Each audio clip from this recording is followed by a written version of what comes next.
Oh no, the illusion is broken. What did that take, like 4 seconds?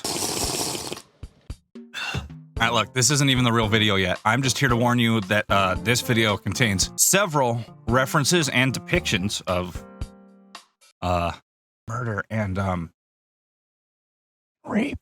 I gotta whisper those words, or else this video will get taken down. The YouTube robot overlord is always watching. So just be warned, this shit's gonna get weird.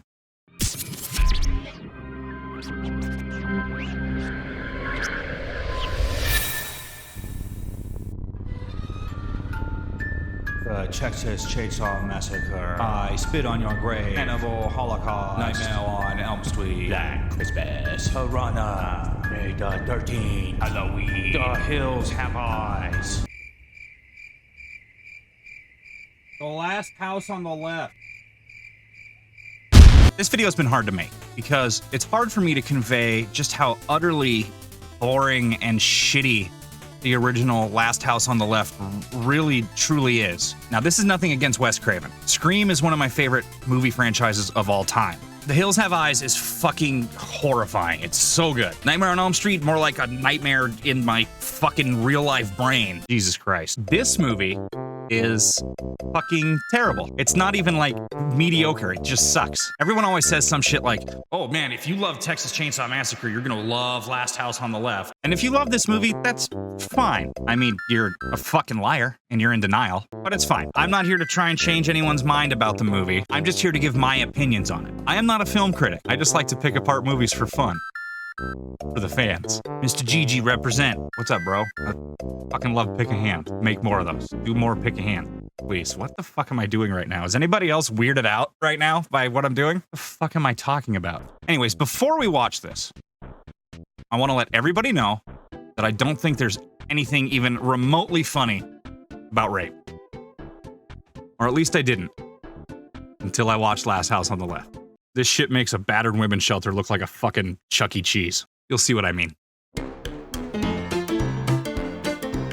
So we open with the mailman showing up and just sort of letting someone's dog into his car. Hello there. And then he talks about how this girl Mary is getting a shitload of letters in the mail. Ah, looks like Mary's getting cards from half the civilized world. And how hot she is. Oh, she is about the prettiest face I've ever seen. And how she's only 17. You think she's the only kid to reach the age of 17? Man, the 70s were fucking wild, huh? 70s nuts. Man, I kind of look like shit. I should have shaved before I did this, huh? I'm gonna go do that real quick. Hold on. I guess that's better. Mary calling, would you hurry up? Okay. Also, I just need to mention that this movie was originally going to be a porno. Yes, Wes Craven originally sent out to make a porn movie. And all these actors in the movie were down to get down. Which honestly would have probably made this movie a lot more enjoyable for me. Minus the rape and murder. You guys hanging in there? All right, cool. Let's continue. Mary is, at this moment, in the shower. I can't show you this part. Just know that I maintain this movie should have been a porno. Mary's cute, okay? I have a crush on her. Leave me alone. You think she's the only kid to reach the age of 17? Fuck. Okay, and there is the apology video thumbnail. Got that sorted out. Gonna be good to get ahead of this one. Then Mary's dad starts talking about her tits. Hey, no bra? Of course not. Nobody wears those anymore. Nobody except us drill sergeants. Yeah, but look, Estelle, you can see her nipples as plain as day. You know, like how you talk to your daughter. Tits! So we find out that Mary is going to go to the city with her friend, fucking Phyllis? I don't know, I'm doing this from memory. But before they go to the concert, they want to buy some weed first. A mint chocolate chip. A mint chocolate chip? Yeah. And then ice cream first. And then weed after the ice cream. Sherbet. I don't want sherbet. We hear on the radio about some criminals who are apparently into some really fucked up shit. Murderers, dope pushers, and rapists. The animal, which was set after the two fleeing men, was kicked to death, who was serving a life sentence for the 1966 triple slaying of a priest and 2 nuns. Is reputed to have hooked his own son on heroin to control the youngster's life. Has a long police record for child molesting, peeping Tomism, and assault with a deadly weapon. This is where the rape and murder comes in. This guy is 100% unintelligible. Sadie! Hurry up out of there. I want to take a bath too. This guy is John Bernthal, if John Bernthal was a piece of shit. His name's Krug, like Freddy Krueger. You know, like one of Wes Craven's good movies. This girl is like every girl you know who isn't like other girls because they smoke weed all day and listen to grunge and 90s hip hop. Also, she's a fucking psychopath. This guy acts like a frog. Frog. Ribbit. So they run into Frogman here and ask him if he knows where they can get any weed. He says no. You don't know where we could score on some good grass, do you? I don't know that stuff. Then he says, yes, I can sell you the weed. I lied to you before. You just have to come to my apartment and I will sell you weed. Hey, lady, come on back here. Let's get together. I do happen to have in my possession an extra ounce of good stuff. So these ladies walk into this apartment, and then everybody starts going what I can only describe as sicko mode. You wanted some grass? What do you want with some grass, huh? You guys let us the hell out of here. I'm gonna start screaming. This is where the rape and murder comes in. So they start raping Phyllis off screen while Mary and Frogboy just kind of stand there, and then we cut to this delightful, fun, happy scene where Mary's parents are decorating her house for her birthday.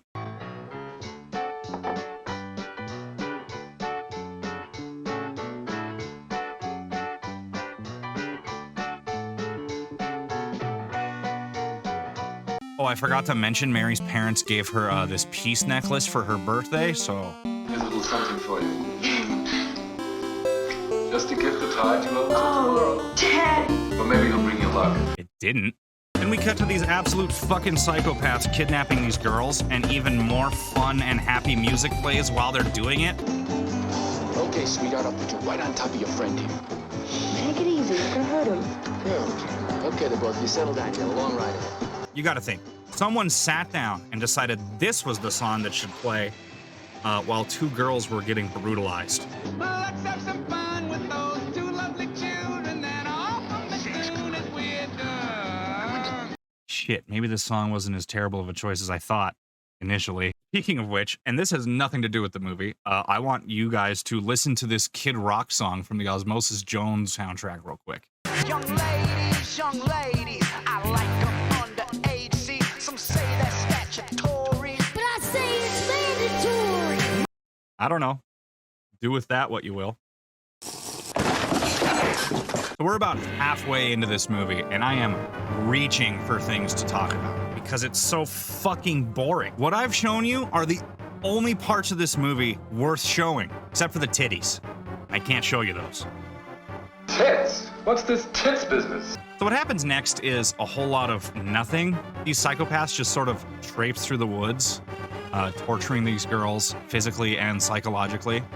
They force Mary to molest her friend at gunpoint. If you're into disturbing movies like that, that would be something you'd kind of want to see for the shock value, but it's presented in the most boring way possible. While these idiot cops fumble the entire bag. Chances are that Mary will be back before supper.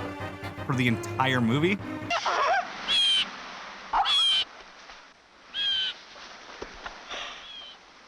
Goddamn car stopped. You're out of gas, you idiot. And then the best, most upsetting, actually good part of this movie happens. Upon seeing that her friend is dead, Mary says a little prayer. Now I lay me down to sleep. Pray the Lord my soul to keep. If I should die before I wake, I pray the Lord my soul to take. Mary, knowing that she's going to die at the hands of her kidnappers, just sort of gives up. She walks into the water, and Krug shoots her and kills her. The two main characters, the characters we were supposed to root for, the characters that should have made it out alive, are now dead. At this point in the movie, a horrible realization sets in. Something that made my heart sink into the pit of my stomach. There's still a fucking half hour left of this dog-ass movie, dude. Take a shot every time you think to yourself, man, I am bored while you're watching this movie. Shit, I don't know if I can say that. There might be legal trouble involved with telling my audience to kill themselves. So these fucking psychos stumble out of the woods, conveniently directly in front of Mary's house, which is the last house on the left. And like, they're kind of just staying there now. Like they pretend to be traveling salesmen, and Mary's parents are like, sure, yeah, you guys could stay here for the night. Anyways, Frog Boy starts having heroin withdrawals, and he's puking in the fucking bathroom. And the mom goes to check on him, and that's when she sees Mary's peace necklace that was given to her for her birthday. So then she starts eavesdropping on the room that the killers are staying in. She finds bloody clothes in their luggage. She grabs her husband, and they run down to the woods to find her still alive but barely breathing daughter, Mary. They put her on the couch, and then I think she's actually dead for real now. So the parents now know that the people who killed their daughter are staying in their house. So they, in their infinite wisdom, decide, fuck the cops, we're just gonna set a bunch of weird booby traps, and I'm gonna grab my shotgun. I can't say I wouldn't do the same thing. I'm fucking sick of talking about this movie. So here's how it ends. The mom bites Weasel's dick off.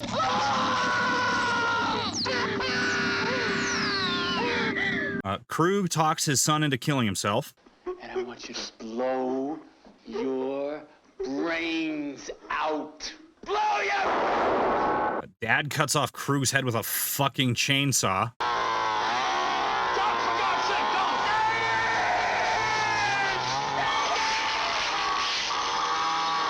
And Mom slits this lady's throat.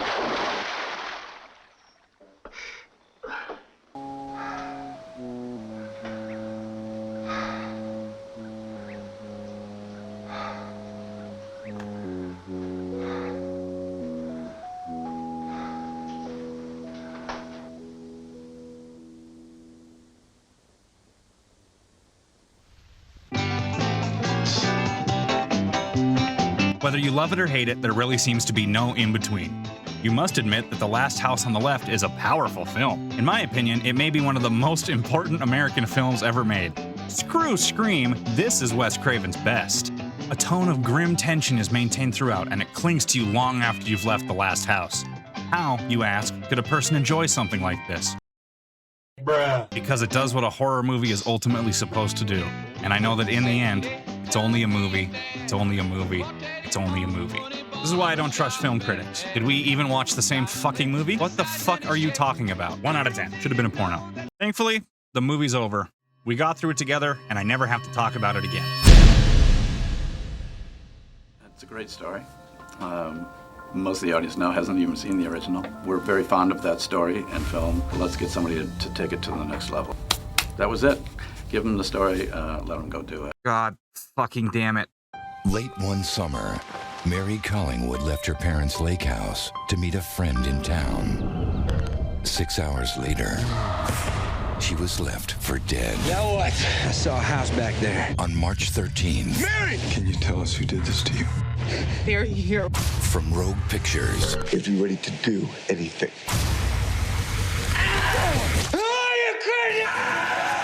The Last House on the Left. Rated R. Theaters March 13th. You know how Wes Craven took a look at The Hills Have Eyes and thought, you know, I think we could make it even better today than it was back then. Yeah, they decided to try and do that with The Last House on the Left. Let's take a look together. All right.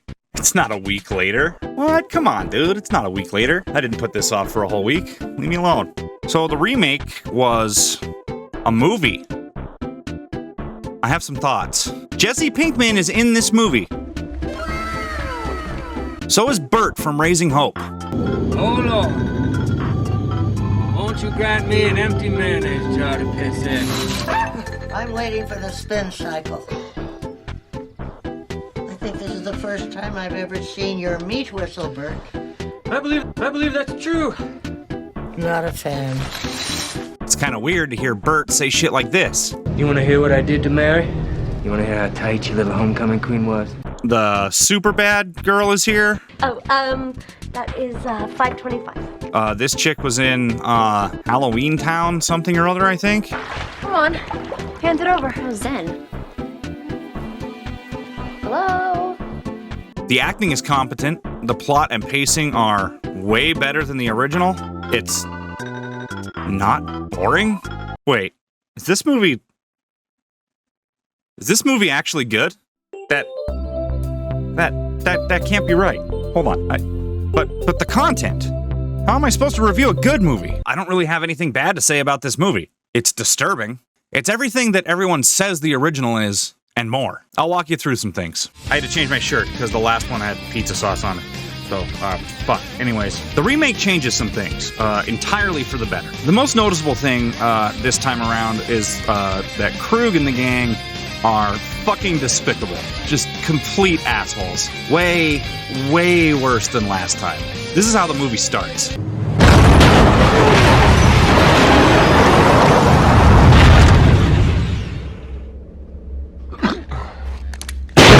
What do you think he's seeing?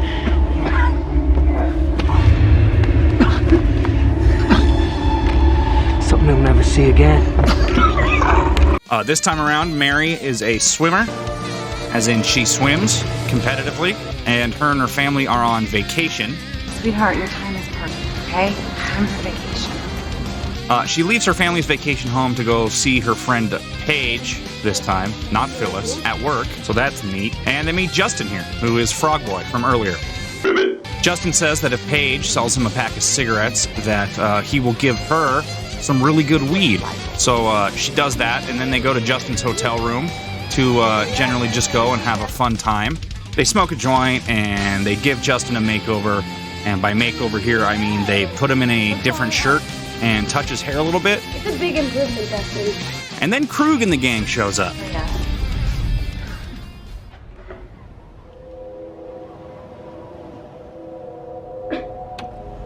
Evening. Here's how that plays out. We made the front page. That's what's going on. We figured they'd have my face on there sooner or later, but now they got Sadie's to boot. Can you believe it, Paige? We swear that we won't tell any. Paige. Oh my God.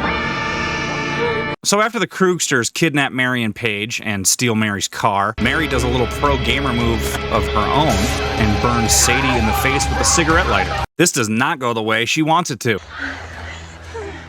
What's that, Paige?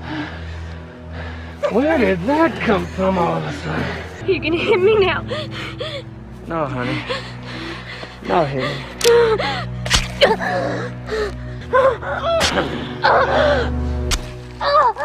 One thing leads to another, and, well... You think you can fuck with me whenever you want? She doesn't think so, Paige.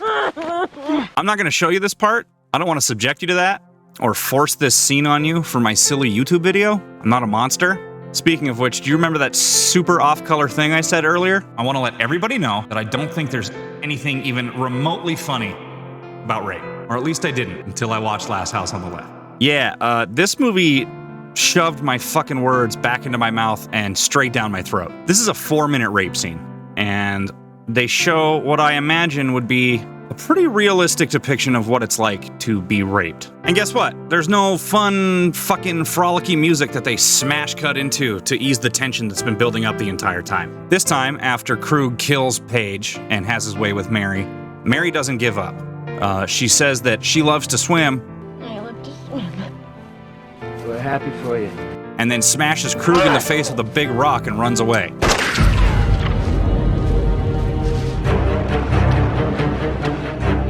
Unfortunately, like last time, Krug shoots her as she's at the bank of the lake, and Mary is presumably dead once again. There's an hour left of this movie. Like in the original, Krug and the gang show up at Mary's house, the last house on the left, and say there's been a terrible accident.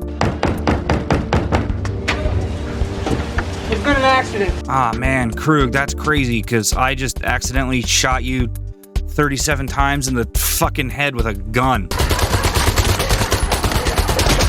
No matter how big this channel gets, this video will never be monetized. Mary's dad in this movie is a doctor. He fixes Weasel's nose that was broken in the car wreck from earlier. They all have some coffee, and the power goes out because of the storm raging outside, so all the phones are dead. So Krug is stuck here, and Justin sees a picture of Mary on the fridge, and that's when the guilt and trauma start to set in.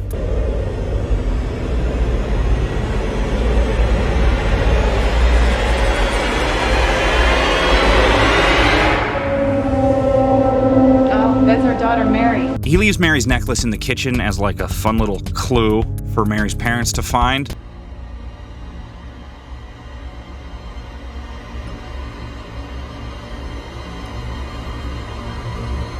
And then Mary's parents let Krug and the boys and Sadie stay in the guest house. Then Mary's dad hears a noise on the porch, and they find Mary, who is still alive. Shot. Mary's dad fixes her up, as in Mary's dad performs life-saving surgery on her in their fucking living room on the table. Okay, that's it, baby. Hang on 1 sec, just gotta equalize the pressure. There you go. That's it, baby. There it goes. This movie is badass. Mary's dad sees evidence of her having been raped, and Mary's mom finds the necklace that Justin left in the kitchen. The two quickly put 2 and 2 together, and that's when Weasel comes over and tries to fuck Mary's mom. Weasel sees Mary on the living room table. Mary's mom stabs him, and then they try to drown him.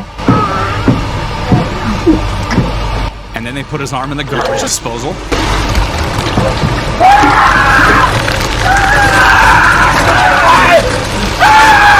And then Mary's dad caves in the back of Weasel's head with a fucking hammer.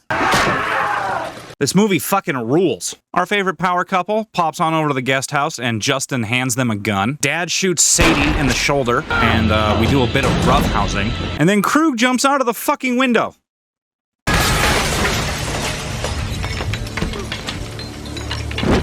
And then Dad over here pops off a shot for some reason. He's gone, man. You blew it. After a fight in the bathroom, Sadie gets shot in the head.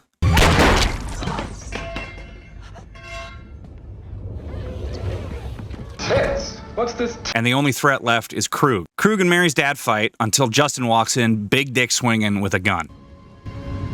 Well, you should pick the hell of a time to grow some balls. He tries to shoot Krug in the chest, but the gun is out of ammo. Whose fucking dumbass fault is that, I wonder? Krug stabs Justin with a fire poker, and then some shit happens. Again, I'm doing this from memory. And Mom and Dad beat the absolute piss out of Krug.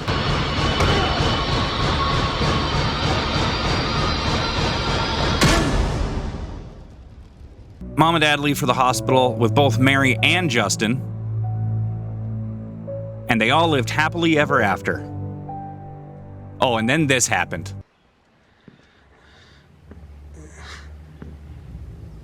Hi. What is this? I can't move. You're paralyzed from the neck down. I didn't have any rope or duct tape. What are you doing? Doc? What the fuck are you doing? You're gonna be fine. Wait. Hey. Wait.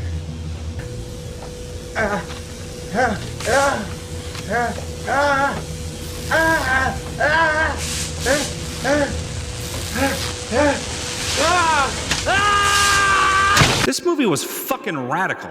Well, I guess that's it. We made it, guys. I mean, you saw it, right? The difference in quality, how bad the original was, and how much better the remake was in every single way imaginable. I'm really not sure how to end this video. I kind of covered everything. So I guess I'll just leave you with this. In an age of movies all trying to one-up each other on how over-the-top and disturbing their torture porn can be, sometimes it's just good to get back to basics.